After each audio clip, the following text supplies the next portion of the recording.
जो चर्चा हम यहाँ पर कर रहे हैं वह मुख्य रूप से पाठ्यक्रम में जो निर्धारित है 25 कोड में और 73 कोड में, इन दोनों के आधार पर ही विश्लेषण यहाँ पर प्रस्तुत है। और यहाँ पर केवल उतने ही अलंकारों को रखा गया है जो इसके पाठ्यक्रम में है। इससे पूर्ववर्ती जितने भी व्याख्यान थे उनमें संपूर्ण अलंकारों को रखने का प्रयास किया गया था, विशेष करके काव्य प्रकाश से संदर्भित जितने भी अलंकार हैं उनको रखने का प्रयास किया गया था। लेकिन यहाँ पर आज हम लोग केवल 25 कोड जो है मॉडर्न संस्कृत और 73 कोड जो है ट्रेडिशनल संस्कृत, उन्हीं से संदर्भित जितने भी अलंकार हैं उनका हम अध्ययन करेंगे और पूर्णतः समझने का प्रयास करेंगे, और इसके साथ साथ उनके एग्जाम्पल्स देखेंगे, उदाहरण देखेंगे, और बाद में इसके बाद हम उनके जो ऑब्जेक्टिव क्वेश्चंस हैं, जो वस्तुनिष्ठ प्रश्न हैं, उनको हम देखने का प्रयास करेंगे। तो आइए चलते हैं, हम एक एक करके देखने का प्रयास करते हैं। सबसे पहले हम शब्दालंकार के अंतर्गत जो जो आ रहे हैं उनको मुख्य रूप से यहाँ पर हम देख रहे हैं। तो हमने यह चार्ट सभी व्याख्यानों में हमने देखा था, लेकिन यहाँ पर येलो कलर जितना देख रहे हैं वही हमारे पाठ्यक्रम में है, रेस्ट पाठ्यक्रम में नहीं है। और यहाँ पर हमने छोटे जो यहाँ पर दिया गया है, यहाँ पर मैंने बता दिया है कि 25 कोड से ही संदर्भित है ये सभी।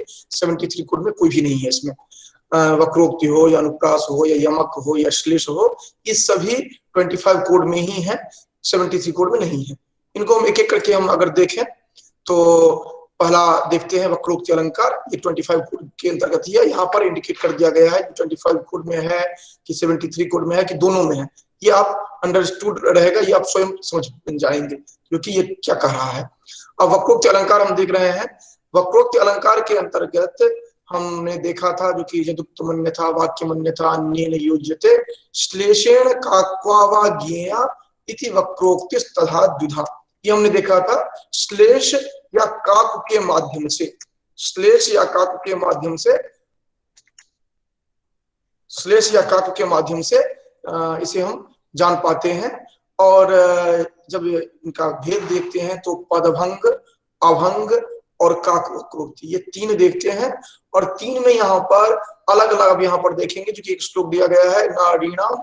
ये जो श्लोक दिया गया है इसका व्याख्यान हम इस तरह से देखते हैं जो कि वक्ता जो चर्चा करेगा, वक्ता चर्चा करता है जो कि इस रूप में कि वह बताना चाह रहा है जो कि नारी नाम का अभिप्राय ले रहा है, स्त्री से संदर्भ ले रहा है। वामानाम का अभिप्राय वह विरोधी अर्थ ले रहा है। वहीं पर श्रोता क्या कर रहा है कि उसे पदभंग कर दे रहा है। श्रोता जो है वह पदभंग कर दे रहा है। पदभंग करके क्या कर रहा है, नारीणाम को न अरीणाम ये अर्थ ले रहा है। और वामानाम का अर्थ, वामा का अर्थ स्त्री भी होता है, और वामा का अर्थ होता है जो आपके अपोजिट हो।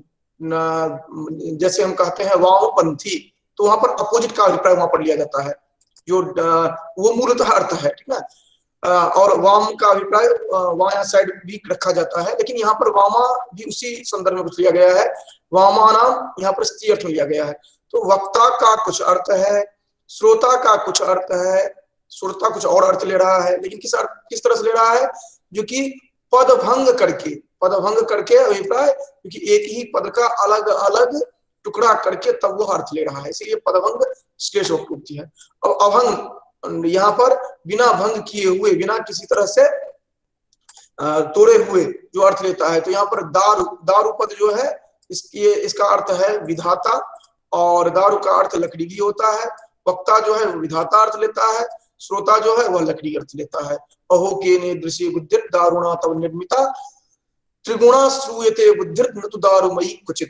क्योंकि विधाता के द्वारा जो बनाया गया है यह बुद्धि, ये हमने पहले से सुना हुआ है कि यह 3 प्रकार के होते हैं, सत्व रजस तमस। ये लकड़ी से बना हुआ आज तो मैंने कभी नहीं सुना है। उसके बाद काक वक्रोक्ति देखते हैं। काक कहते हैं कंठ भंगिमा को कहते हैं। अब यहाँ पर जो नैश्यति पद है इसको हम देखें। नैश्यति पद में क्या हो रहा है कि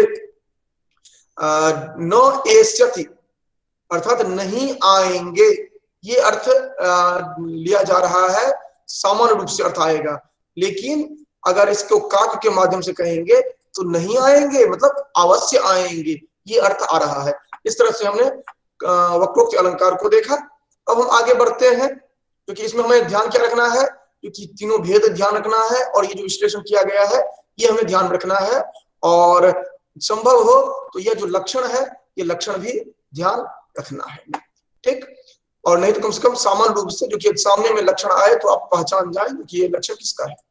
इसके बाद हम देखते हैं अनुप्रास अलंकार, जो कि जिसका वर्ण साम्यम अनुप्रास है, ये हमने पहले ही देखा हुआ है। अब यहाँ पर जो काव्य प्रकाश में जो लक्षण उदाहरण दिया गया है, ये तत्वों पर स्पंदा मंदी कृतवा पश्यसि, ये दिया गया है। इसमें वहां पर जो चर्चा कर रहे हैं वहां पर सिर्फ एक उदाहरण यहाँ ये जो दिया गया है, इसमें 9 की आवृत्ति जो देख रहे हैं 2 बार, इसके आधार पर, हालांकि यह एक बार आवृत्ति का उदाहरण में दिया गया था यह, लेकिन अनुप्रास का उदाहरण है तो आप एक उदाहरण ये ध्यान में रख सकते हैं। वैसे प्रसिद्ध उदाहरण जो है ये लता कुंजन गुंजन मधुवतरी कुंजन चपलयन, यहाँ पर ञ की आवृत्ति, इसी तरह ये ञ की आवृत्ति का है, या फिर यहाँ पर ञ की आवृत्ति का है, ये अलग अलग जगह पर जो तीनों जगह जो आप इनकी आवृत्ति देख रहे हैं, या ङ की आवृत्ति जो देख रहे हैं, इस दृष्टि से यह अनुप्रास अलंकार है, जिसके संदर्भ में हमने चर्चा किया था, क्योंकि साहित्य दर्पणकार 5 भेद मानते हैं। ये हमने विस्तार पूर्वक पहले चर्चा हमने कर ली है।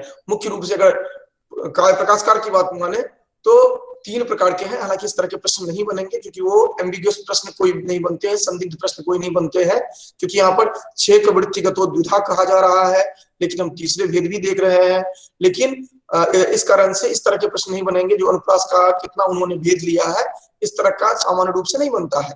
अगर वो वहां पर पूछा गया इस तरह का और दिया गया अगर दिया गया है तो आप 2 टिक करेंगे, अगर 2 या 3 दोनों दिया गया है तो 3 टिक करेंगे आप। तो ये आप अपने आप स्वयं समझ लें कि किस तरह क्या सिचुएशन बन सकता है, क्योंकि आप इतना विश्लेषण करने की क्षमता आप में है, ठीक।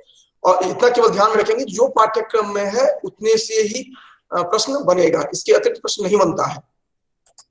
इसके बाद हम यमक अलंकार में आते हैं। तो यमक अलंकार में हम ये जो देख रहे हैं ये साहित्य दर्पण का लक्षण है।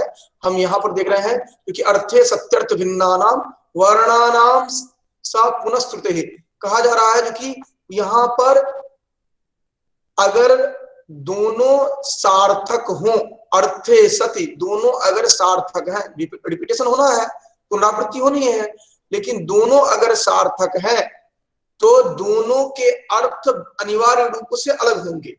अगर मान लीजिए एक सार्थक है एक निरर्थक है तो चलेगा, लेकिन अगर दोनों ही सार्थक हो तो दोनों के अर्थ अनिवार्य रूप से अलग होंगे, एक अर्थ नहीं हो सकते हैं, ठीक। दोनों के अर्थ अलग होंगे।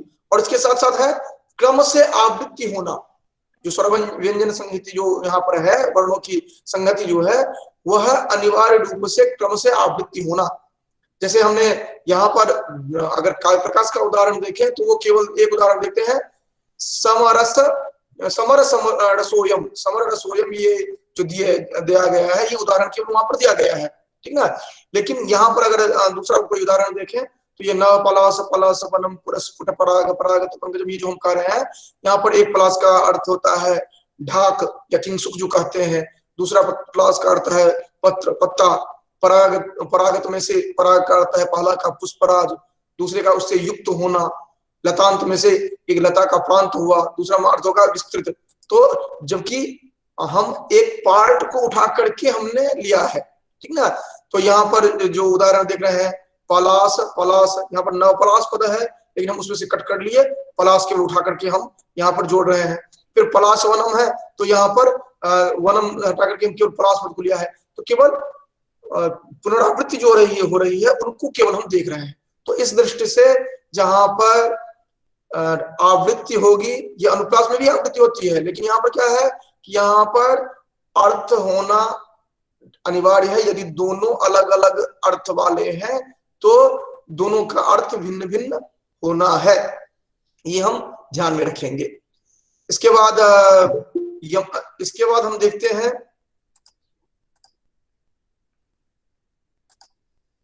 इसके बाद हम देखते हैं कि अगला हम अगले में चर्चा हम करते हैं। यमक हो गया था। इसके बाद हम आते हैं श्लेष पर आते हैं। श्लेष में देखते हैं जो कि श्लिष्टे पदे रहने का अर्थाभिधाने श्लेष इष्यते। और अगर काव्य प्रकाश का लक्षण देखेंगे तो वाच्य भेदेन भिन्नायत युगपत भाषण स्पृशा, दोनों का भाव एक ही है। आप दोनों का की परिभाषा आपके समक्ष है, दोनों को देखेंगे तो दोनों का भाव एक ही है, कहने की शैली जो है वो अलग है। तो यहाँ पर आप देखेंगे जो कि दोनों होगा क्या कि श्लिष्ट पद का होना अनिवार्य है, श्लिष्ट होना अनिवार्य, पद या वर्ण या लिंग जो है इनके आधार पर श्लिष्ट होना अनिवार्य है। अर्थात एक बार कहा गया उससे दो या अधिक बार अर्थ लिया जाए, ये मूलतः बात है। तो वह 8 प्रकार के मानते हैं, या जो काव्य प्रकाशकार हैं वो 8 प्रकार के मानते हैं। तो यहाँ पर देख रहे हैं जो कि उदाहरण हम देख रहे हैं, यहाँ पर ये 8 जो उदाहरण ये बता रहे हैं वो इस तरह से क्रमशः उदाहरण बता रहे हैं। और यहाँ पर क्या है कि प्रतिपार्थ स्वर पात्र भूषित निश्चय परिजन देव विलसत करेणु गहनम संप्रति समावयो सदनम। प्रतिपार्थ स्वर पात्र ये पहला अर्थ लिया जाएगा, क्योंकि एक जो याचक है उसके संदर्भ में अर्थ लिया जा रहा है। दूसरा अर्थ जो लिया जा रहा है वो राजा के संदर्भ में लिया जा रहा है। प्रथम अर्थ लिया जाएगा बच्चों के रोने का स्थान। द्वितीय जो होगा अर्थात बड़े बड़े पात्र बर्तन आदि लिए जाएंगे। भूषित निशेष परिजन, पृथ्वी पर लेटे हुए धूल दूसरे के जो बच्चे हैं ये लिया जाएगा अर्थ। और दूसरा अर्थ जो लिया जाएगा अलंकृत परिजनों वाला। विलसत करेणु गहनम, यह चूहे की मिट्टी वाला जो घर है ये अर्थ लिया जाएगा। और झूमती हथनिया जहां पर विराजमान है इस तरह के भवन माने जाएंगे, ये दूसरे अर्थ में। तो इस तरह हम देख रहे हैं जो कि एक कहा जा रहा है और एक साथ दूसरा जो है वह प्रसंगानुसार अर्थ ले लिया जा रहा है, ये श्लेष का उदाहरण है। अब एक चीज आप ध्यान रखेंगे जो कि श्लेष और आगे चल आप जहां पर व्यंग्य की बात करते हैं उनको थोड़ा अलग रखेंगे, क्योंकि यहाँ पर प्रसंगानुसार हम चर्चा कर रहे हैं, ये ध्यान रखेंगे ना। अब हम आ जाते हैं अर्थालंकार पर।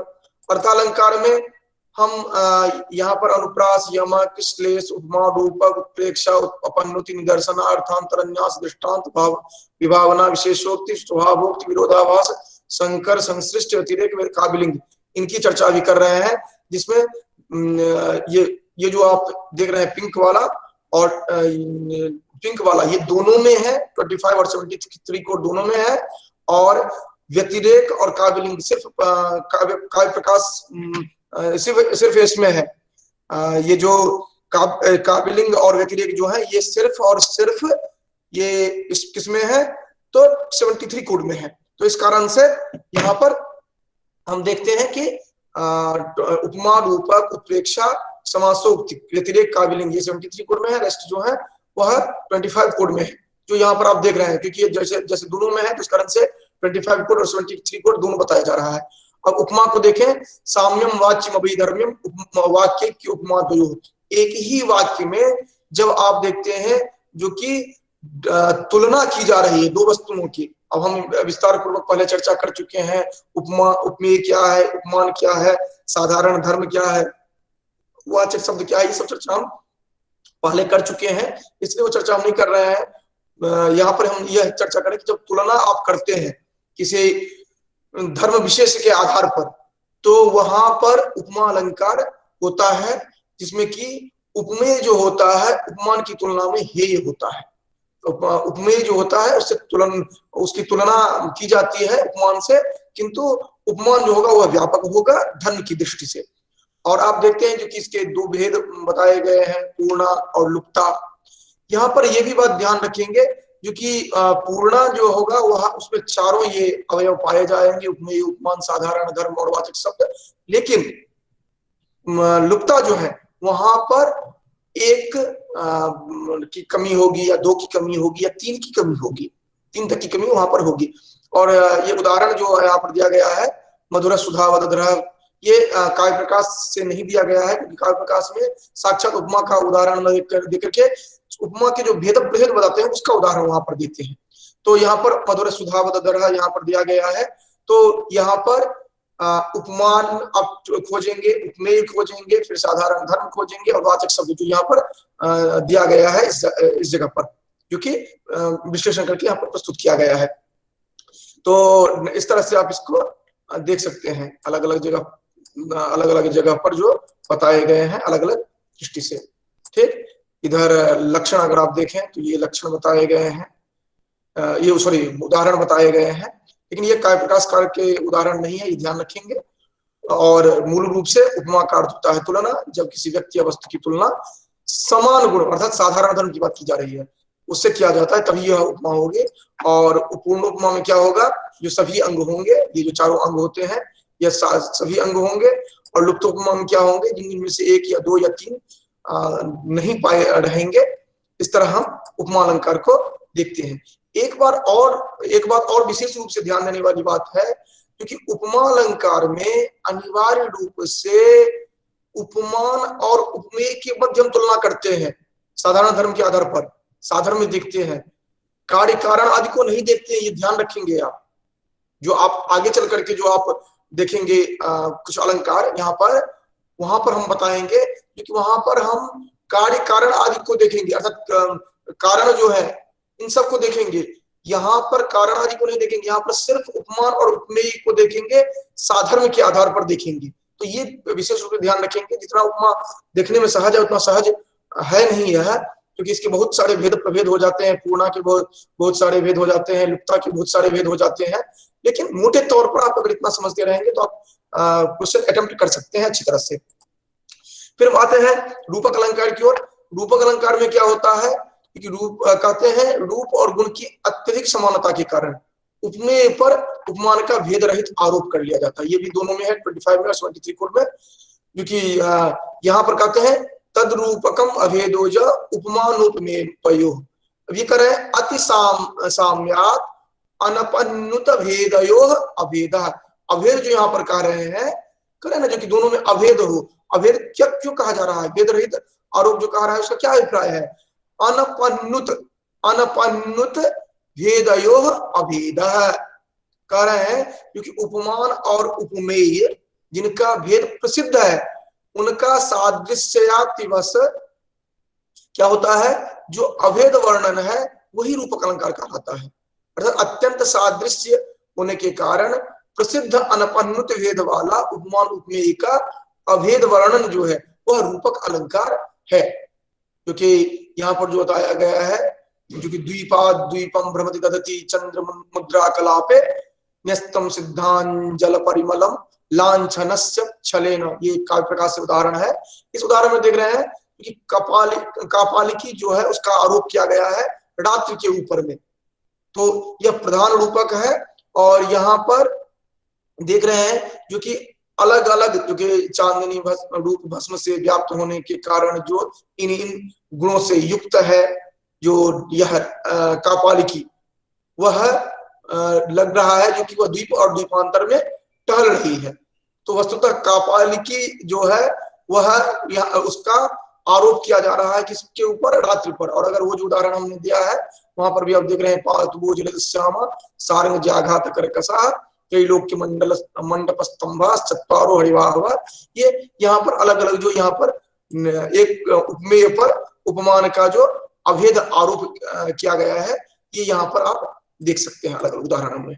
ठीक, इसके बाद हम आते हैं उत्प्रेक्षा पर।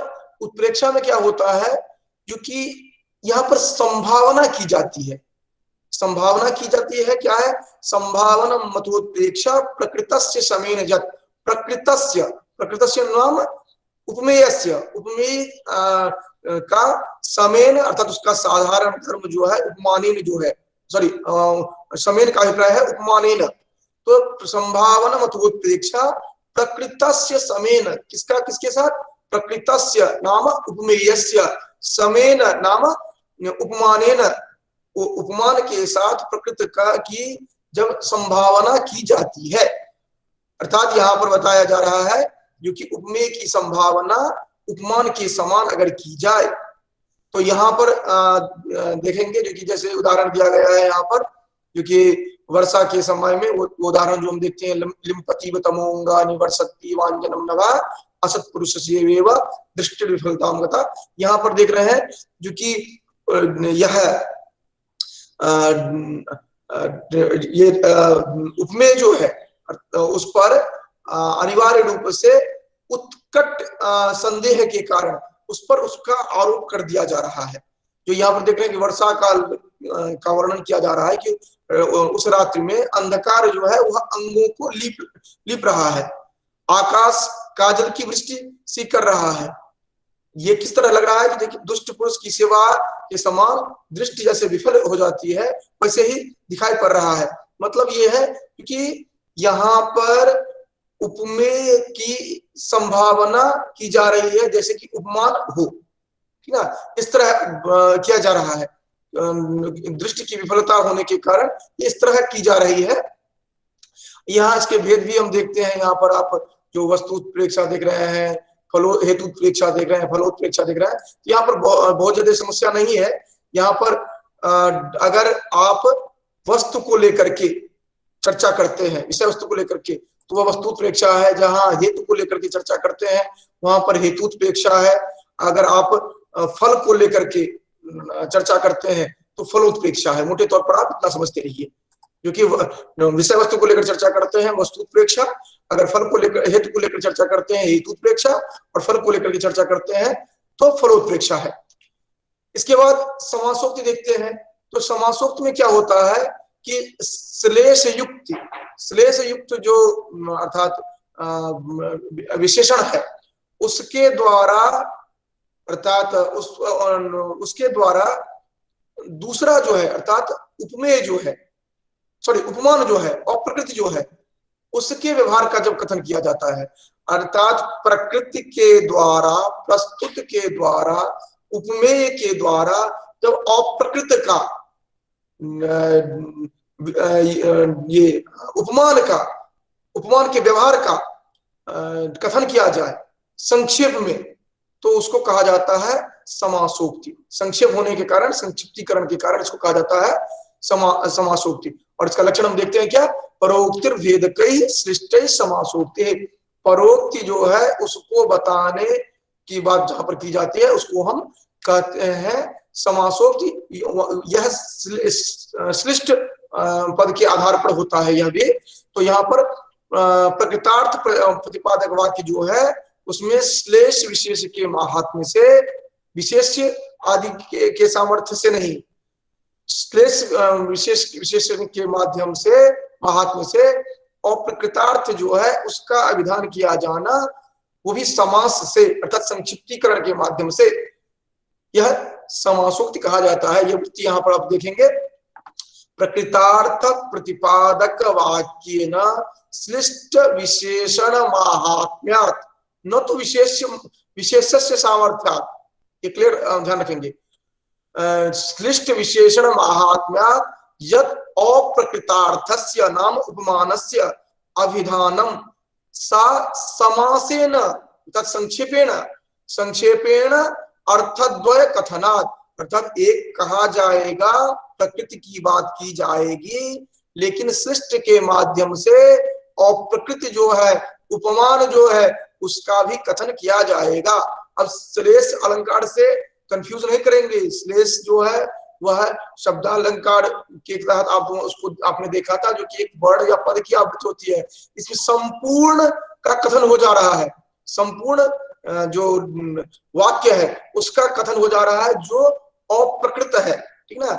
यहाँ पर लब्ध्वा तवाहु स्वकोप्युल्लास जय लक्ष्मी स्तव विरहे न खलु ज्वला दुर्वाला ननुषा। यहाँ पर जय लक्ष्मी शब्द जो है वो केवल कांतावाचक नहीं है। यहाँ पर आप देख रहे हैं जो कि उदाहरण यहाँ पर दिया गया था, जो कि तुम्हारे बाहु के स्पर्श को पाकर कुछ अनिर्वचनीय सी प्रसन्नता हो रही है, वह जय लक्ष्मी तुम्हारे वियोग में प्रसन्न नहीं है, निश्चय ही दुर्बल हो गई है।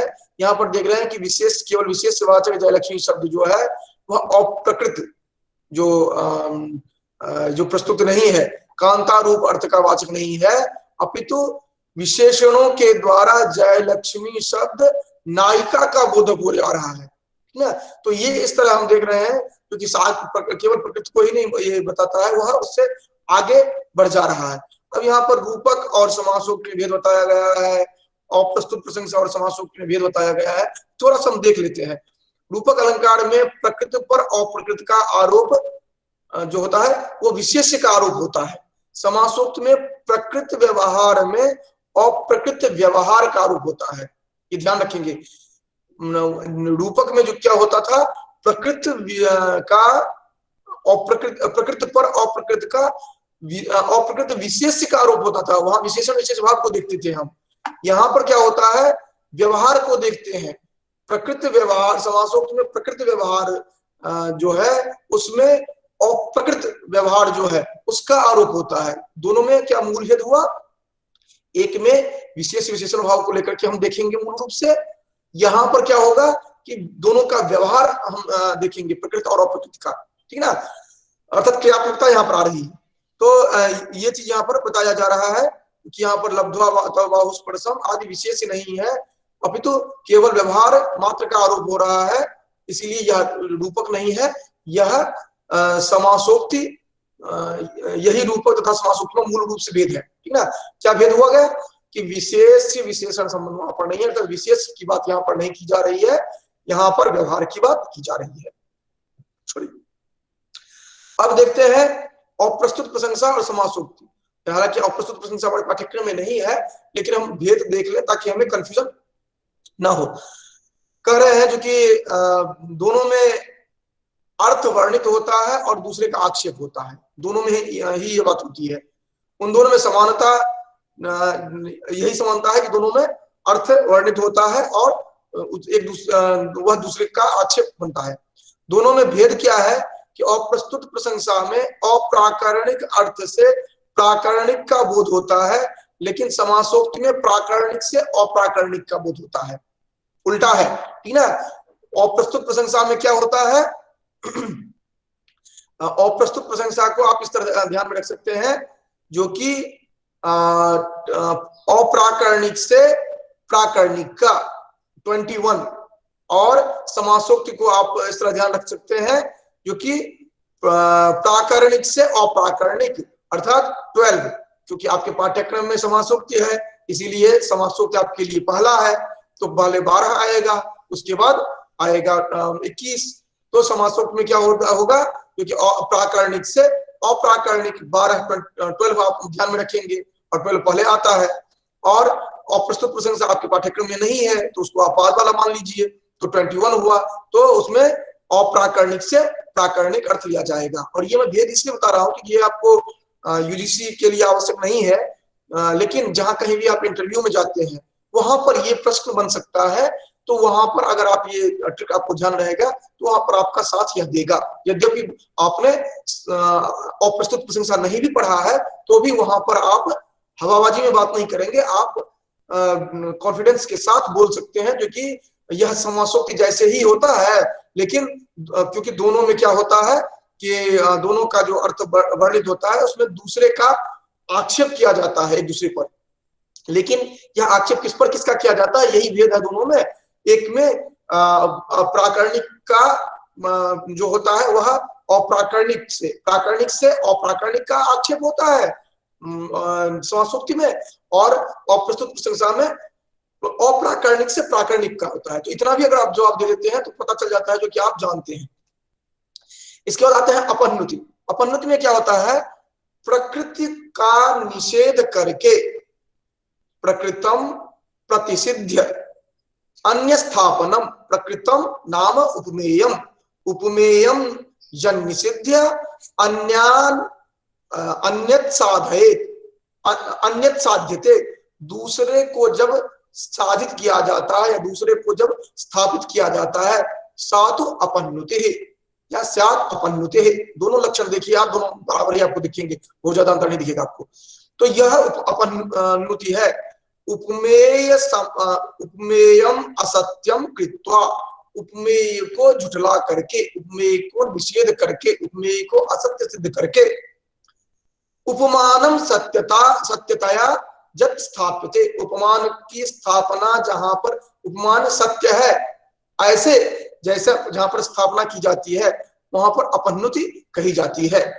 प्रकृति को असत्य, प्रकृति को झुठला करके जो अप्रकृत है, उपमान है, उसको प्रस्तुत करना, वह अपनुति है। तो अपनुति क्यों कहा जा रहा है? क्योंकि प्रकृति जो है उसको आप गोपन कर रहे हैं, छुपा रहे हैं, अपनुत कर रहे हैं। तो अपनुत का अर्थ होता है छिपाना या निषेध करना। काव्य में जहां पर उपमेय को निषेध करके उपमान का आरोप किया जाता है, उसको आप कहते हैं अपनुति अलंकार। ठीक, इसके बाद आप देखते हैं, इसके बाद आप इसका उदाहरण देखते हैं। यहाँ पर उदाहरण जो दिया गया है वह अलग दिया गया है, जो कि अवाप्त प्रागल्भ्यम परिणत रुचशैलतनये, ये जो उदाहरण दिया गया है इसमें पार्वती का वर्णन किया जा रहा है कि उनके वक्षस्थल का जो वर्णन किया जा रहा है, वस्तुतः जो प्रकृत है, जो प्रकृत वर्णन किया जा रहा है, उसका निषेध करके उपमानभूत जो रात्रि है, जैसे कलंक जो है, यहाँ पर आप यहाँ द्वितीय पंक्ति में जो है कलंको नैवायम, इसके माध्यम से जो उपमेयभूत जो कलंक है, उस कलंक का निषेध करके उपमानभूत जो रात्रि है उसकी स्थापना की गई है। अर्थात वह वक्षस्थल पर मध्यवर्ती जो कालिमा है, उस कालिमा का निषेध करके वहां पर रात्रि का आरोप किया जा रहा है, क्योंकि वहां पर वह शयन कर रहा है। इस तरह की बात जो यहाँ पर की जा रही है, यह उदाहरण है यहाँ का काव्य प्रकाश का। और अगर दूसरा उदाहरण देखते हैं, जो प्रसिद्ध उदाहरण है, नेदम नभो मंडलम अंबुरासिर्नीता सतारा नभिनुम, यहाँ पर आप देखेंगे जो कि यह अंबुरास नहीं है, अर्थात ये नभो मंडल नहीं है, या तो अंबुरास दिख रहा है, ये तारा गण नहीं है, ये तो नवफेन दिख रहे हैं समुद्र के जो है। उसके बाद यह शशि अर्थात चंद्र नहीं है, यह लग रहा है कि सर्प जो है कुंडलित होकर के बैठा हुआ हो, यह कलंक नहीं है, यह लग रहा है कि जो कि भगवान श्री साई मुरारी जो है वो बैठे हुए हों। तो इस तरह का उदाहरण जो हम देखते हैं वह अपनुति है। अपनुति में क्या होगा कि वह मूल जो है उसका गोपन करके अन्य जो है उनको उपमान को दिखाने का प्रयास किया जाएगा। यहाँ पर भी आरोप होता है, लेकिन यहाँ पर क्या होगा, प्रथम का गोपन करके होता है। ये 25 कोड मात्र में ही है, 73 कोड में नहीं है। एक हमने चर्चा वहां पर प्रस्तुत नहीं की थी, जहां पर हम उत्प्रेक्षा की चर्चा किया था। वहां पर मन्ये शंके ध्रुवम प्रायो जो है वह अनिवार्य रूप से आप देखेंगे, केवल कंफ्यूजन आपको होगा कहां पर, जब इव पद का प्रयोग किया जाता है, क्योंकि इव उपमा में भी प्रयोग किया जाता है और उत्प्रेक्षा में भी, तो ये आप देख लेंगे उसके अनुसार, ठीक है। लेकिन मन्ये शंके ध्रुव प्राय ये जहां पर देखेंगे तो आंख मूंद करके आप समझ लीजिए कि उत्प्रेक्षा है। केवल इव जब आए तो फिर आप थोड़ा ध्यान रखिएगा। इसके बाद हम देखते हैं निदर्शनालंकार। निदर्शनालंकार में क्या होता है कि अववन वस्तु संबंध उपमा परिकल्प का है। क्या होता है कि वस्तु अर्थात जो असंभव या अनुपपद्यमान है, जो संभव नहीं हो सकता है या जो लगता है कठिन है, अनुपपद्यमान दोनों है, असंभव भी हो सकता है या अनुपपद्यमान हो सकता है, वह इस तरह का जब प्रकृति का और प्रकृति के साथ उपमा जैसा बर्ताव किया जाए, उपमा जैसा पर्यवसान हो, अर्थात उपमा जैसा लगे, मतलब तुलना की जाए, वहां पर निदर्शना होता है। उपमा जैसा क्यों कहा जा रहा है? क्योंकि वस्तु तो उपमा नहीं है वहां पर, क्योंकि उपमा तो वहां पर होता है जहां पर साधारण धर्म हो, लेकिन यहाँ पर है जो कि वो असंभव है, लेकिन वहां तुलना करने का प्रयास किया जा रहा है। तो जैसे लग रहा है कि उपमा अलंकार ही हो, लेकिन यहाँ पर उपमा अलंकार नहीं होता है, दोनों ही होते हैं, उपमा उपमेय भी होंगे वहां पर। लेकिन वस्तुतः होता क्या है कि यहाँ पर असंभव या अनुपद्यमान जो है, मान्यता जो है, यह अनिवार्य तत्व है निदर्शना में। तो ये ध्यान आप रखेंगे, जब भी निदर्शना की बात आप करेंगे तो यहाँ पर अनुपद्यमानता जो है यह अनिवार्य रूप से आप देखेंगे। और यहाँ पर उदाहरण दिया गया है, सूर्य प्रहो वंश क्वचाल्प विषयामते त्रिशूल दुस्तरम मोहा उडुपेनास्मि सागरम। यहाँ पर अत्र उडुपेन अर्थात उडुप कहते हैं छोटी नैया को, सागर तरण की बात की जा रही है। सागर तरन जैसे एक छोटी सी नैया से पार करना बहुत ही कठिन है, वैसे ही सूर्य वंश को समझना, रघुवंश को समझना, यह हमारे बुद्धि में अर्थात कालिदास की बुद्धि में यह उतना ही कठिन है। इस तरह की तुलना जो की जा रही है, यह जो उपमान में पर्यवसित हो जा रहा है, यह निदर्शन अलंकार है। तो दोनों में क्या हो रहा है, उपमा और निदर्शन दोनों एक जैसा ही दिख रहा है आपको, उसमें कोई भेद नहीं दिख रहा है। लेकिन वो क्या रहा है कि उपमा में यह असंभव या अनुपदिमान बात नहीं आ रही है, वहां पर अनिवार्य रूप से अनुपदिमान बात नहीं आ रही है, वहां पर अनिवार्य रूप से क्या होगा कि दोनों में साधारण दिखाया जाएगा। लेकिन यहाँ पर क्या होता है कि यहाँ पर असंभवत्व या अनुपदिमानित्व जो है वह आपको दिखाई पड़ रहा है। ये आह्वन वस्तु संबंध उपमा परिकल्पक, आह्वान का अभिप्राय है यहाँ पर जो नहीं हो सकता है, असंभव या अनुपदिमान।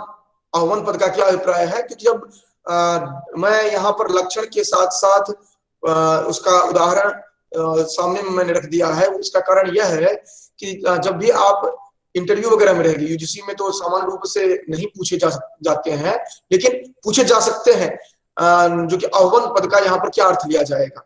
तो ये पूछा जा सकता है क्योंकि मुख्य तत्व है इसका, लेकिन इंटरव्यू वगैरह में ये पूछे जा सकते हैं जो कि आह्वान का अभिप्राय यहाँ पर दिया गया है, आह्वान का क्या अभिप्राय है और या उपमा निदर्शन में क्या भेद हो सकता है। तो ये आह्वान पद जो है वही आपको रास्ता दिखाएगा। इसके बाद हम आते हैं जो कि दृष्टांत अलंकार दिखते हैं। दृष्टांत अलंकार में क्या है कि दृष्टांत पुनरेतेषां सर्वेषां प्रतिबिंबनम। यहाँ पर क्या होगा कि उपमान और उपमेय, उनके विशेषण, साधारण धर्म आदि सभी का भिन्न होते हुए भी जो प्रतिपादनार्थ जो उपमान वाक्य है और उपमेय वाक्य है, इनका कथन जब किया जाता है बिंब प्रतिबिंब भाव के रूप में, तब वहां पर दृष्टांत अलंकार होता है। जो कि जैसे कि यहाँ पर उदाहरण देख रहे हैं, यहाँ पर जो उदाहरण दिया गया है, इस उदाहरण में नायक तथा चंद्रमा, नायिका तथा कुमुदिनी, मन तथा कुसुम, मनोभाव तथा संतप्तत्व,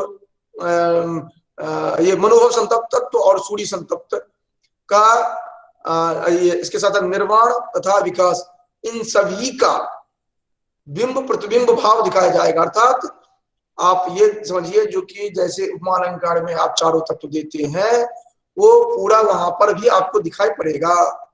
दूसरा जो होगा उपमेय का जो वाक्य मान बना ले आप, उसका भी पूरा दिखाई पड़ेगा। जो बिंब प्रतिबिंब भाव जो है जो वहां पर दिखाई पड़ेगा वो यहाँ भी दिखाई पड़ेगा। ये जो होगा अर्थात उपमान उपमेय में संपूर्ण रूप से जो यह बिंब प्रतिबिंब भाव है, अर्थात उपमान उपमेय विशेषण और साधारण धर्म जो है, ये इन सभी का जो भिन्न होते हुए भी यह जो बिंब प्रतिबिंब रूप में दिखाई पड़ेगा, यह दृष्टांत अलंकार है। और इसका लक्षण बता रहे हैं, दृष्टांत पुनरेतेषां सर्वेषां प्रतिबिंबनम एतेषां नाम साधारण धर्मादीनाम, साधारण धर्मादीनाम नाम ये जितने भी हैं उपमान उपमेय आदि, दृष्टांत निश्चय यत्र दृष्टांत, जहां पर दृष्टांत निश्चित हो। उदाहरण दे रहे हैं, त्वयि दृष्ट एव निर्वाति मनोभव ज्वलितम आलोके ही हिमांशोर विकसति कुसुमम कुमुदवत्या। यहाँ पर एक का दूसरे के साथ संपूर्ण समग्र रूप से हम बिंब प्रतिबिंब भाव देख रहे हैं। और इनका भी अगर लक्षण देखा जाए तो ये दृष्टांतस्तु सधर्मस्य वस्तुनः प्रतिबिंबनम, अंतर इतना ही केवल आ रहा है कि वो केवल सधर्म की बात कर रहे हैं, ये सर्वेशम की बात कर रहे हैं। अंतर दोनों में इतना ही आ रहा है। अब इन दोनों में अगर प्रतिवस्तुपमा और दृष्टांत, इन दोनों का भेद देखें तो यह देख रहे हैं कि प्रतिवस्तु उपमा और दृष्टांत ये दोनों लगभग एक जैसे दिखाई पड़ रहे हैं। लेकिन यहाँ पर क्या हो रहा है कि प्रतिवस्तु उपमा में एक सामान्य धर्म उपमान वाक्य और उपमेय वाक्य में भिन्न भिन्न शब्दों के पुनरुक्ति के द्वारा कहा जाता है। किंतु दृष्टांत अलंकार में क्या होता है कि उपमान वाक्य तथा उपमेय वाक्य दो भिन्न भिन्न धर्म के सादृश्य क्या है कि जब हम कहते हैं जो कि इसका मुख चंद्र के समान सुंदर है, तो वहां पर क्या हो रहा है कि एक ही साधारण धर्म को हम ले रहे हैं, यहाँ पर एक साधारण धर्म को ले रहे हैं, लेकिन यहाँ पर क्या हो जा रहा है जो कि भिन्न भिन्न धर्म जो है वो उपमा के प्रयोजक बन जा रहे हैं। ठीक ना, एक से अधिक साधारण धर्म जो है वहां पर उपमा के प्रयोजक बन जा रहे हैं। तो और इस कारण से यहाँ पर दृष्टांत अलंकार है। अगर आपको बहुत अधिक समझ में नहीं आ पा रहा है क्योंकि थोड़ा सा यह जटिल है, अगर समझ में आपको नहीं आ रहा है पूर्णतः, तो आप इतना ध्यान रखेंगे जहां पर यह उपमान और उपमेय साधारण धर्म जो है, उपमान उपमेय का जो साधारण धर्म जो है वहां वह बिंब प्रतिबिंब भाव के रूप में दिखाई पड़ेगा, तो वहां पर दृष्टांत अलंकार होगा। दृष्टांत अलंकार या फिर निदर्शन अलंकार ये सब कंफ्यूज करते हैं उपमा अलंकार के जो भेद प्रभेद है उनसे, उनके आधार पर इनको आप ज्यादा कंफ्यूजन आता है आपको। तो इस दृष्टि से आप उसको ध्यान में रखेंगे, लक्षण क्या है और उदाहरण जो दिया गया है उसको आप ध्यान में रखेंगे, और विस्तार में जाने की आवश्यकता आपको यूजीसी लेवल में या यूपीएससी के लेवल में नहीं है। इसके बाद अर्थांतरन्यास अलंकार देखते हैं। अर्थांतरन्यास अलंकार में क्या होता है, अर्थांतरन्यास अलंकार में सामान्य का विशेष से, विशेष का सामान्य से जब कथन किया जाता है, सामान्यम वा विशेषेण विशेषस्तेन वा यदि यत्तु सोर्थान सामान्यम वा विशेषो वा तदन्येन समर्थ्यते यत्तु सोर्थांतरन्यास साधर्म्येण तरेण वा, साधर्म के द्वारा उसके साथ साथ वैधर्म के द्वारा भी, दोनों ही है, साधर्म के द्वारा भी देखा जाता है, वैधर्म के द्वारा भी देखा जाता है। तो यहाँ पर आप देखेंगे जो साधर्म के द्वारा देखा जाए या वैधर्म के द्वारा, ये क्या होगा, सामान्य कथन से विशेष कथन का अथवा विशेष कथन से सामान्य कथन का जो समर्थन किया जाए। और उसका बहुत सारा उदाहरण आपको मिलेगा। ये आप जिन जिन ग्रंथों की चर्चा करते हैं, अधिकांश ग्रंथों में आपको रघुवंशम हो या किरातार्जुनीयम हो या शाकुंतलम हो, हर जगह आप देखेंगे इसका उदाहरण आपको मिलेगा।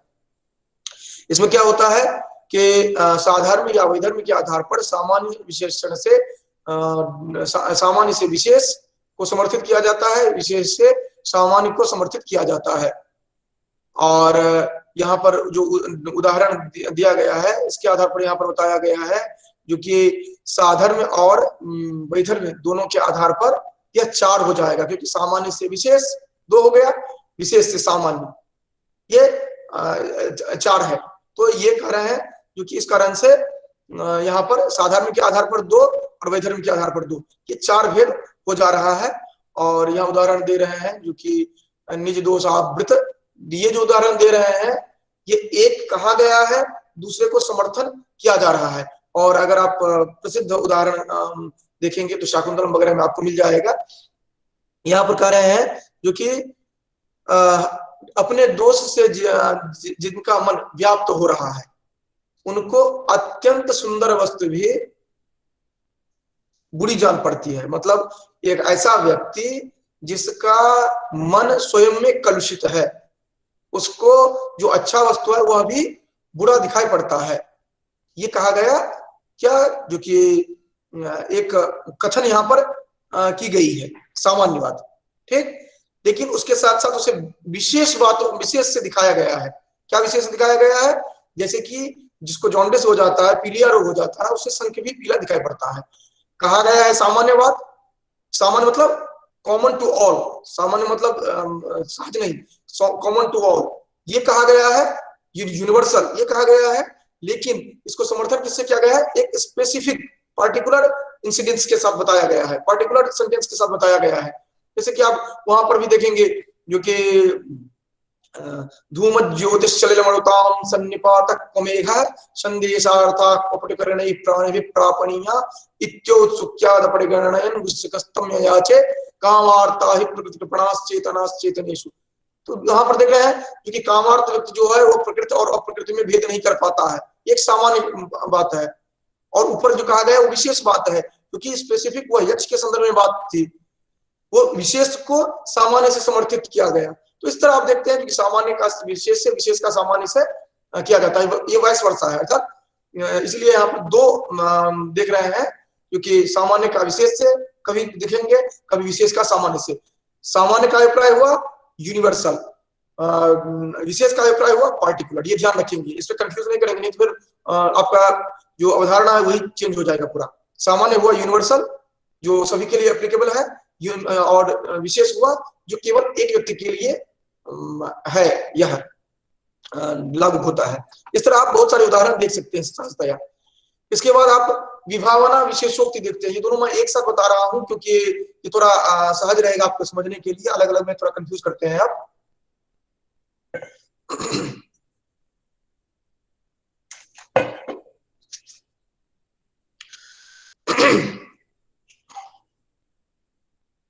हाँ, तो विभावना और विशेषोक्ति हम देख रहे थे। तो विभावना विशेषोक्ति में क्या है कि इसका लक्षण उदाहरण हम बाद में देखेंगे, पहले इसको हम समझा दे रहे हैं। एक में क्या होता है कि कारण के होते हुए भी कार्य का न होना, यह है विभावना अलंकार। आप विभावना विशेषोक्ति इस क्रम में ध्यान रखेंगे, ठीक ना। विभावना और विशेषोक्ति ये क्रम में ध्यान रखेंगे। अगर आप विशेषोक्ति विभावना कहीं पढ़ेंगे तो फिर कंफ्यूज कर जाएंगे, क्योंकि ये कॉन्सेप्ट ध्यान में नहीं रहेगा आपको। ये अवधारणा ध्यान रखने के लिए आप पहले विभावना फिर विशेषोक्ति की बात करिए, ठीक ना। यद्यपि पाठ्यक्रम में हमें लग रहा है कि पहले विशेषोक्ति है उसका विभावना है, लेकिन आप ध्यान में रखेंगे विभावना और उसके बाद विशेषोक्ति। और ये कैसे ध्यान में रखेंगे, तो अगर अल्फाबेटिकल ऑर्डर अगर देखें तो भी वैसे ही है। वी, उसके बाद भ, उसके बाद आगे कुछ देख रहे हैं यहाँ पर वी के बाद ताले में शकार है, जो अल्फाबेटिकल ऑर्डर जो बनेगा उसमें भी प्रथम वही आएगा। तो विभावना और विशेषोक्ति। विभावना 0 1 0 यहाँ पर क्या है, पहला पार्ट जो है कारण, उसको हम 0 मान, पहला पार्ट जो है कारण है, दूसरा पार्ट कार्य है। अगर कारण है तो 1 दे रहे हैं, कारण नहीं है तो हम 0 दे रहे हैं। जो है उसको हम 1 मान रहे हैं, जो नहीं है उसको हम 0 मान रहे हैं।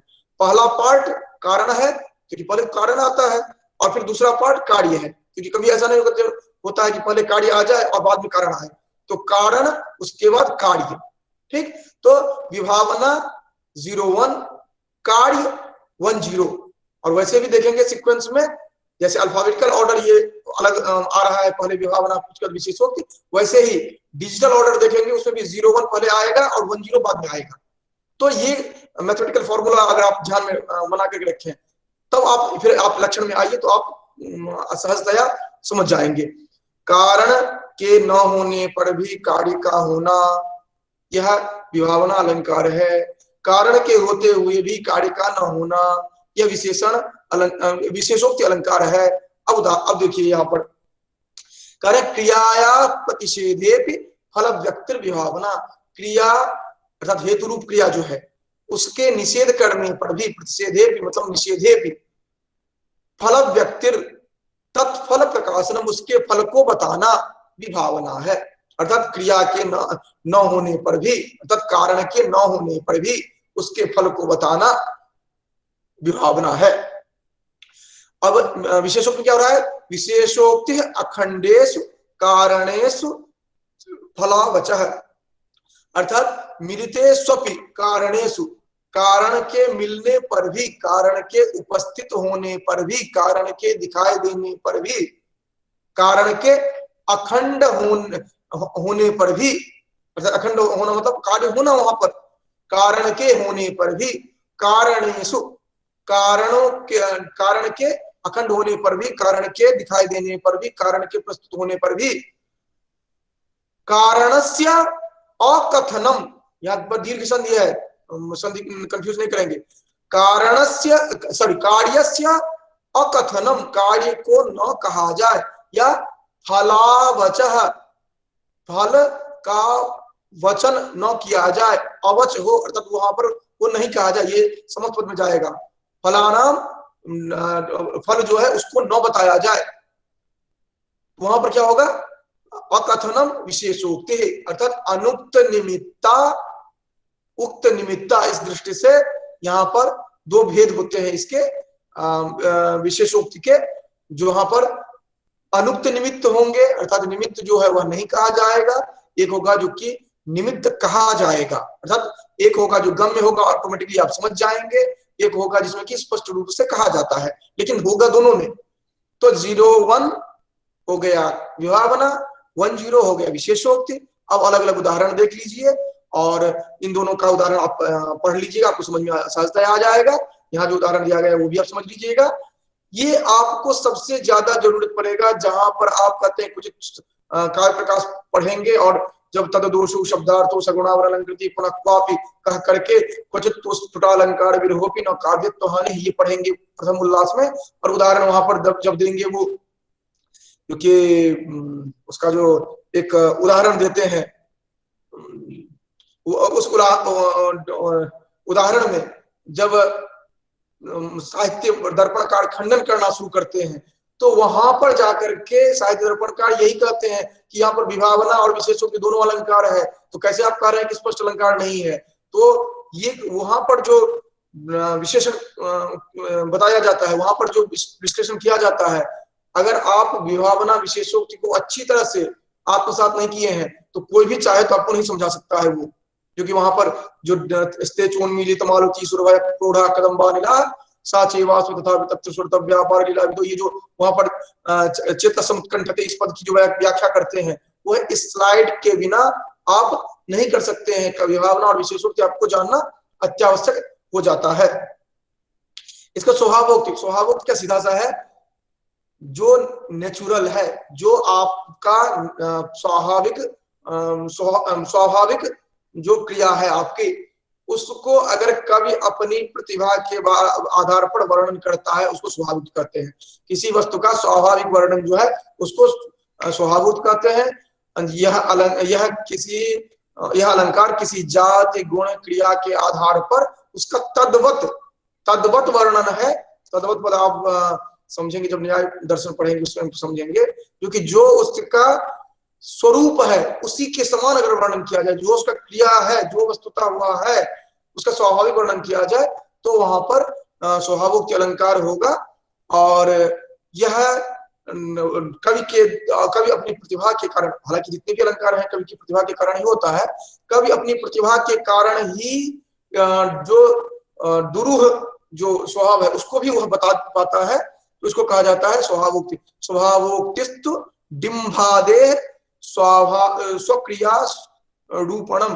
डिम्भादे अर्थात बालक आदि जो है उनके जो स्वाभाविक क्रिया है उनके और या रूप है, वर्णन है या अवयवस्थान है, इन सब का वर्णन करते हैं, उनको कहा जाता है स्वभावोक्त अलंकार। यहाँ पर उदाहरण आप एक एक करके देख रहे हैं। हर्षचरित से जो उदाहरण ये लिए गए हैं, ये अश्व का वर्णन किया गया है, जो कि उसके किस तरह टांग है, रीढ़ की हड्डी आदि जो है, इन सब का जो वर्णन यहाँ पर किया गया है, यह स्वाभाविक रूप से उसकी क्रियाओं का, उसके स्वरूप का जो वर्णन किया जाता है वह स्वाभाविक अलंकार के अंतर्गत आता है। यह सहज है, वो कठिन नहीं है अलंकार।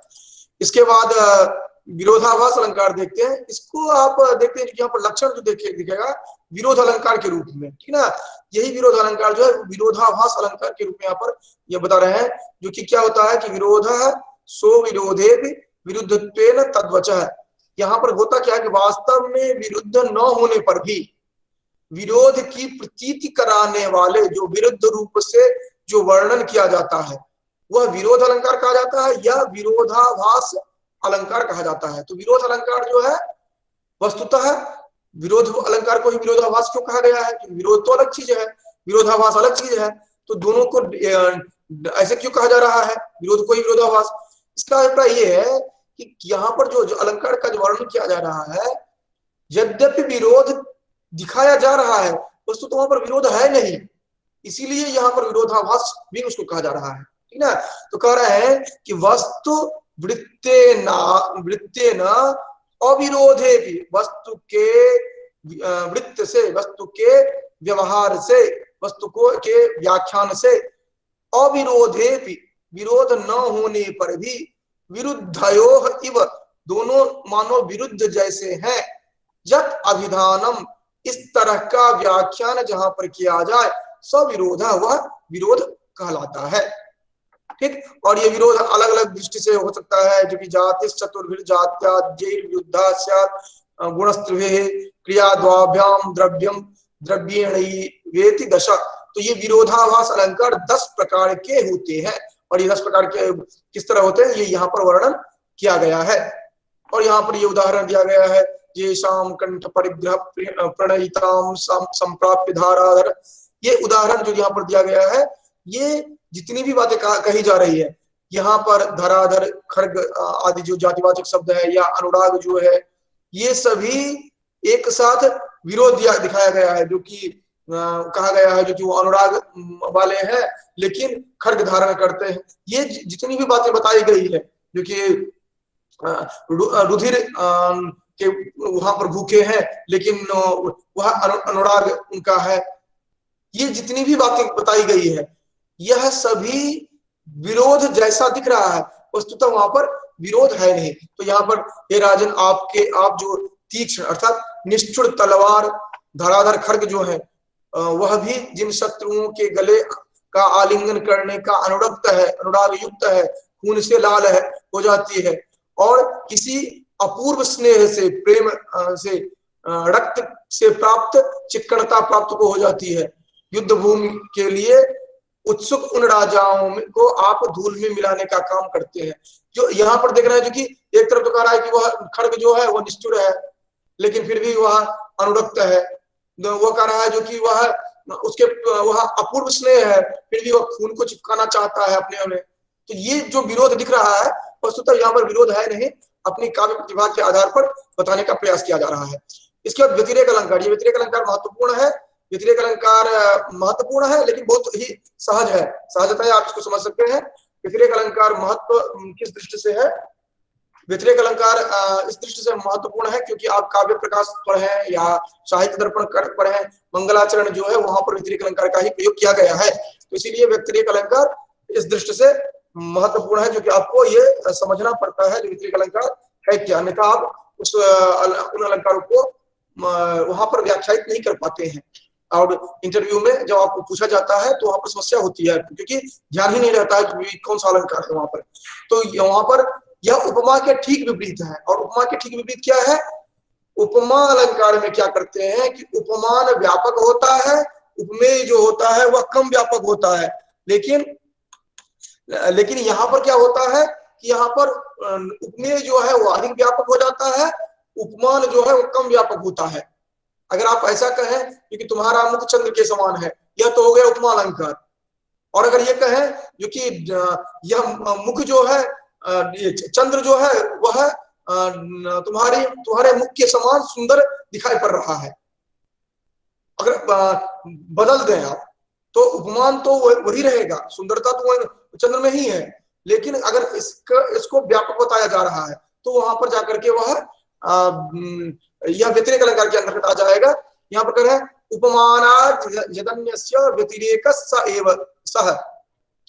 उपमानात्, उपमान के से अलग, उपमान के से अधिक, अन्यस्य, अन्यस्य नाम उपमेयस्य, व्यतिरेक, व्यतिरेक हम नाम आधिक्यम। ये ध्यान रखेंगे ये टर्म तो आपको ऑटोमेटिकली पूरा सिनेरियो ध्यान रहेगा। व्यतिरेक का अभिप्राय होता है क्या? आधिक्य। आधिक्य किसका? साधर्म्य का, जो कि आधिक्यम, और किसका? उपमान की तुलना में उपमेय का आधिक्य, किसके संदर्भ में? साधर्म्य की दृष्टि से। वही कहा जाएगा स एव सह, स एव सह, अर्थात जिसकी अधिकता हो वही व्यतिरेक है। ये ध्यान रखेंगे, स एव सह अर्थात व्यतिरेक, व्यतिरेकः स एव सह। ये आपको पूछा जा सकता है अगर इंटरव्यू की बात अगर कर रहे हैं, क्योंकि स एव सह कहा जा रहा है तो पहला सह का क्या अभिप्राय है, दूसरा सह का क्या अभिप्राय है? तो स एव सह, स एव सह मतलब पहला अभिप्राय है जहां पर अधिकता हो, जहां पर व्यतिरेक हो, अर्थात व्यतिरेक जहां पर हो वहीं पर व्यतिरेक होगा। सह एव सह, व्यतिरेक जहां पर हो वहीं पर व्यतिरेक होगा।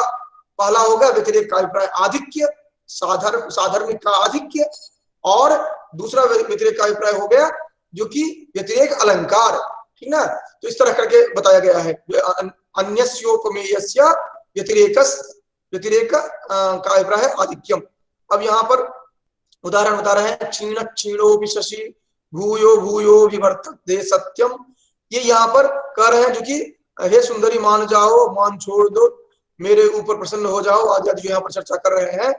तो लास्ट में देखिए यहाँ पर, जो कि बार बार क्षीण होकर भी पूर्ण हो जाता है, चंद्रमा बार बार क्षीण होकर भी पूर्ण हो जाता है, यह सत्य है, परंतु बीता हुआ यौवन तो वापस नहीं आता है। अब देखिए वस्तुतः क्या है कि चंद्र का क्षीण होना और यौवन का क्षीण होना, इन दोनों का की तुलना की जा रही है। तो अगर ये कहा जाए जो कि चंद्र जो है वह क्षीण होकर के बार बार क्षीण होकर के पूर्ण हो जाता है, और यह यौवन जो है वो क्षीण होकर के पुनः नहीं आ पाता है। मतलब क्या हुआ, यहाँ पर उपमेय जो है यौवन और उपमान जो है चंद्र, उपमान में जो गुण है, उपमेय में जो गुण है, उपमेय में गुण का अधिक दिखाया जा रहा है, क्योंकि वहां पर तो क्षीण होकर के भी आ जाता है किसी तरह से, लेकिन यहाँ पर क्षीण होने के बाद यह दोबारा नहीं आ पाता है, इस तरह बताया गया है। और श्लोक सब अच्छे हैं, ध्यान में रखिए। अब काव्यलिंग अलंकार ये केवल 25 कोड में है। यहाँ पर काव्यलिंग को केवल काव्य प्रकाश की दृष्टि से बताया गया है, लेकिन आप को स्पष्ट रूप से यह कहा जाता है कि जब आप ये पांचों अलंकारों की बात आप करेंगे जो आपके पाठ्यक्रम में है 73 कोड में, वह अन्य ग्रंथ जो है उनको भी आधार में रखेंगे। एक तो आप समझते रहिए, अन्य के भी लक्षण और उदाहरण देखने का आप प्रयास करेंगे, अन्यथा एक से भी आपका काम चल जाएगा, क्योंकि विषय वस्तु एक ही होगा, उसमें कहीं भी अंतर नहीं दिखेगा आपको। ठीक, तो काव्यलिंग अलंकार देखते हैं, जहां पर किसी बात के समर्थन में कोई न कोई युक्त या कारण जरूर दिया जाए, जैसे कहा जाए काव्यलिंगम हेतोर वाक्य पदार्थता, वाक्यार्थता कहा जा रहा है यहाँ पर, जो कि हेतु जो है, वाक्यार्थता जो है अर्थात या पदार्थ जो है वह एक पदार्थ अथवा अनेक पदार्थ के रूप में कथन करना, अर्थात हेतु जो दिया गया है वह अर्थात वह वाक्य के अर्थ को बताने में संभव होता है। जहां पर हेतु वह अर्थात एक हेतु से ही अलग अलग जो अर्थ है उनको बताने में जहां पर संभव होता है, वह उसी को काव्यलिंग अलंकार कहा जाता है। ये यहाँ पर क्या दिया गया है, एक उदाहरण, बहुत ही अच्छा उदाहरण है, इसको आप ध्यान रखेंगे। हेतु एक ही बताया गया है, हेतु जो है ये बताया जा रहा है, इसका उदाहरण आप समझिए, अच्छा उदाहरण है, आपके लिए उपादेय रहेगा। कहा गया है बपु प्रादुर्भावादनुमितमिदं जन्मनि पुरा रे न क्वापि क्वचिदपि भवन्तं प्रणतवान् नमन्मुक्तः सम्प्रत्यहमतनुरग्रेप्यनतिभाक् महेशक्षन्तव्यं तदिदमपराधद्वयमिति। कहा जा रहा है कि हे महेश्वर, हे शिवशंकर, मैंने दो गलतियां की हैं। क्या किया है, और वही अपराध के योग्य, वह अपराध जो है वह क्षंतव्य है, क्षमा करने योग्य है, सहन करने योग्य है आपके द्वारा। कौन कौन सा है, तो कह रहे हैं जो कि पिछले जन्म में मैंने आपको कभी प्रणाम नहीं किया था, और दूसरा जन्म जो है उसमें मैं कभी आपको प्रणाम कर नहीं पाऊंगा। क्यों नहीं कर पाऊंगा, तो इसका हेतु कहा जा रहा है, अर्थात हेतु अलग अलग यहाँ पर हेतु बताया जा रहा है इन सभी का। कह रहे हैं जो कि बहु प्रादुर्भावात् अनुमितमिदं जन्मनि पुरा, कहा जा रहा है कि हे महाराज, इस शरीर के उत्पन्न होने से पहले ऐसा अनुमान किया जाता है कि पूर्व जन्म में मैंने आपको कभी प्रणाम नहीं किया था, नमस्कार नहीं किया था, और अगले जन्म में मैं नहीं कर पाऊंगा। क्यों, क्योंकि इन दोनों ही, क्योंकि इस जन्म में मैंने आपको प्रणाम कर लिया है, इस जन्म में मैंने नमस्कार कर लिया, तो अब मैं मुक्त हो जाऊंगा। पिछले जन्म में नहीं किया था, तभी मैं इस जन्म में आपको मैं प्रणाम करने के काबिल हूं, और इस जन्म में मैंने आपको प्रणाम कर लिया है, तो आगे आपको मैं प्रणाम कर नहीं सकता हूं, क्योंकि मेरा जन्म अब दोबारा होगा ही नहीं। तो करे बब प्रादुर्भावात अनुमितम इदम जन्मनि, पूरा पहले जन्म में मैंने आपको इस शरीर के उत्पन्न होने से पहले मैंने आपको जन्म ये प्रणाम नहीं किया था। हे पुराण, जो कि इससे पहले मैंने आपको प्रणाम नहीं किया था। नमन मुक्त संप्रत्य मदन, और अगले जन्म अगला जन्म मेरा होगा नहीं। इसीलिए हे शिव जी, आप हमें ये दोनों जी अपराध जो है इनको आप क्षमा करें आप। तो यहाँ पर क्या हो रहा है कि यहाँ पर अपने हेतु को सिद्ध करने के लिए यहाँ पर युक्ति दी जा रही है, ठीक ना। तो यहाँ पर युक्ति जो होगा वह दो तरह से हम देखेंगे, जो कि वाक्यार्थ को बताने के लिए और पदार्थ को बताने के लिए। तो यहाँ पर काव्यलिंग जो होगा वह दो तरह से हम देखते हैं। हालांकि यहाँ पर हम एक देख रहे हैं जो कि वाक्यार्थ था, वाक्यार्थ हेतु और पदार्थ हेतु, ये उदाहरण दिया गया है, वाक्यार्थ हेतु का उदाहरण दिया गया है। इसके बाद जो लास्ट जो हमारा अलंकार है वह है काव्यलिंग संकर और संसृष्टि अलंकार है। और यहाँ पर हमने फिर दोनों को एक साथ यहाँ पर रखा है। पहले आप संसृष्टि अलंकार देखिए, उसके बाद शंकर अलंकार देखेंगे। संसृष्टि अलंकार में क्या है, श्रेष्ठा संसृष्टि रेतेषां भेदेन यदि हस्ते। दोनों ही अलंकार एक जैसे ही है। एक में क्या हो रहा है कि दो या अधिक अलंकारों को यहाँ पर काव्य यहाँ पर काव्य या वाक्य में भेद से निरपेक्ष रूप से जो बताया जाता है, अर्थात दो अलंकार अगर निरपेक्ष रूप से, दो या दो से अधिक अलंकार किसी भी श्लोक में किसी भी जगह निरपेक्ष रूप से रहेंगे तो संसृष्टि अलंकार हैं। अगर वे सापेक्ष रूप से रहेंगे तो संकर अलंकार है। ये ध्यान रखेंगे।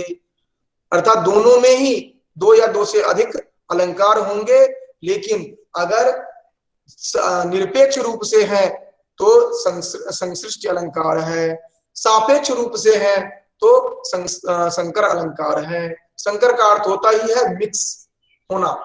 ये तालव्य शकार नहीं है, दंत शकार है, क्योंकि मिक्स होना। वो शंकर जो बताया गया, वो शंकर जो तालव्य शकार वाला है वह शिव शंकर है, महादेव है। और ये शंकर जो है जिसको क्या हाइब्रिड, अर्थात दो या दो से अधिक का मिक्सचर, ये नाम से ही स्पष्ट है। या संसृष्टि मतलब एक जगह एक से अधिक का हो जाना। तो संसृष्टि जो होगा वह निरपेक्ष रूप से होता है। जब जहां भी संसृष्टि होगा वहां पर एक साथ होगा, ग्रुपिंग वहां पर होगी, लेकिन ग्रुपिंग होगी, लेकिन वह केवल और केवल वहां पर एक कलेक्शन मात्र होगा, निरपेक्ष रूप से एक दूसरे से कोई संबंध नहीं रहेगा। लेकिन संकर में क्या होगा कि एक साथ दो से अधिक होंगे और उन सब में भी कोई न कोई संबंध होगा परस्पर। यही आप यहाँ पर लक्षण देखेंगे। 2-3 मिनट में खत्म करते हैं इसको हम। श्रेष्ठा संसृष्टि रेतेषां भेदेन यदि हस्ते। ये जो एतेषां समनंतरमेव उक्त स्वरूपाणाम, अर्थात जो ये बताया गया है यथा संभव अन्योन्य निरपेक्षतया। ये निरपेक्षतया वर्ड बहुत महत्वपूर्ण है। यदत्र एकत्र शब्द भागे एव अर्थ विषये एव उभयत्रापि वा अवस्थानम सा एकार्थ समवाय स्वभाव संसृष्टि है। ये जितना लंबा चौड़ा व्याख्यान ये दिए हैं, इनको आप इतना समझेंगे। अभी तक हमने जितनी भी चर्चाएं की है वो सभी अलंकार, जितने भी अलंकारों की चर्चा हमने की है, केवल पाठ्यक्रम में ही नहीं, जितना काव्य प्रकाशकरण ने चर्चा किया है, उन सभी अलंकारों में से जब निरपेक्ष रूप से उनकी अवस्थिति होगी तो उसको कहा जाएगा संसृष्टि अलंकार। और इसका उदाहरण एक दिया गया है यहाँ पर, लिम्पति तमोंगानि वर्षति वाञ्जनम नभः, ये उदाहरण दिया गया है। और यहाँ पर बताया गया है क्योंकि यहाँ पर असत पुरुष सेवेव जो बताया गया है, इसमें उपमालंकार पाया जाता है, इम पद का प्रयोग किया गया है। और इसके साथ साथ अर्थालंकार जो है यह है ही। तो इस दृष्टि से यहाँ पर यमक और अनुप्रास दोनों को यहाँ पर बताया गया है। साथ में उपमालंकार भी यहाँ पर है। इस दृष्टि से यह अर्थात पूर्व पक्ष जो है, पूर्वत्र जो है, वहां पर यमक और अनुप्रास को बताया गया है, और उत्तर में वहां पर उत्प्रेक्षा अलंकार को, उपमा और उत्प्रेक्षा अलंकार को बताया गया है। इस दृष्टि से यहाँ पर संश्लिष्ट अलंकार है, और सभी अलंकार वहां पर निरपेक्ष रूप से है, कोई किसी से मिक्स नहीं है वहां पर, ठीक ना। यमक अनुप्रास की बात की जाए या फिर आप अलग अलग दृष्टि से आप उपमा उत्प्रेक्षा किसी न किसी रूप में, और नॉर्मली वहां पर उत्प्रेक्षा का है, लेकिन किसी न किसी रूप में अगर उपमा का कोई भी रूप बन रहा है तो ये सभी स्थिति वहां पर है, लेकिन वह जो है, यह जो हम कह रहे हैं लिंपति वितमुंगानी, यह संश्लिष्ट अलंकार का उदाहरण बन रहा है।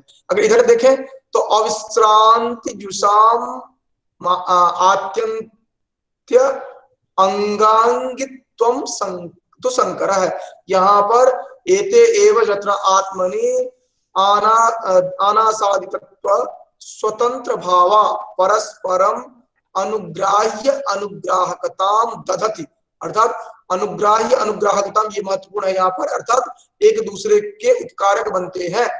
दधति स एषाम संकीर्य संकीर्यमाण स्वरूपत्वात् संकर है। संकर क्यों कहा गया है तो इसके लिए ये टर्म ध्यान रखेंगे, खास करके इंटरव्यू वगैरह के लिए। संकीर्यमाणत्वात्, संकीर्यमाण स्वरूपत्वात्, वो संकीर्य हो जाता है, अर्थात एक दूसरे से परस्पर अनुग्रह अनुग्राह्य अनुग्राहकता को धारण करता है। इस कारण से यहाँ पर ये उदाहरण ये बताया गया है, जो कि हे राजन डर के मारे जंगल में भागती हुई शत्रुओं की स्त्रियों मरकत मणियों से युक्त शिरोभूषण छीन लेने पर, आदि आदि जो वर्णन यहाँ पर किए हैं। यहाँ पर बिंबोष्ट कांति से सफेद मोतियों का हार भी लाल मालूम होता है, यहाँ पर तद्गुण अलंकार दिखाया गया है। उसके बाद फिर भ्रांतिमान अलंकार दिखाया गया है। उसके बाद आप देख रहे हैं जो कि, और ये तद्गुण अलंकार और भ्रांतिमान अलंकार ये दोनों जो है, ये दोनों की उपस्थिति है, और साथ साथ दोनों एक दूसरे के अंगांगी भाव बन रहे हैं। ये अंगांगी भाव शंकर का उदाहरण यहाँ पर बनता है, और बहुत सारे भेद बन जाते हैं, शंकर अलंकार के बहुत सारे भेद बन जाते हैं। तो इस तरह हमने 25 और 73 कोड में जो विद्यमान हमारे पाठ्यक्रम में जितने भी अलंकार थे उनको हमने समग्र रूप से उनका अध्ययन किया, और उम्मीद करते हैं कि यह इसका जब आप लोग अभ्यास करेंगे और इसको पुनः रिवीजन करेंगे, पुनरावृत्ति करेंगे, और इस तरह के अलग अलग उदाहरणों को आत्मसात करेंगे, तो इसमें आप परफेक्ट हो पाएंगे, तब फिर कोई भी समस्या आपको नहीं रहेगी।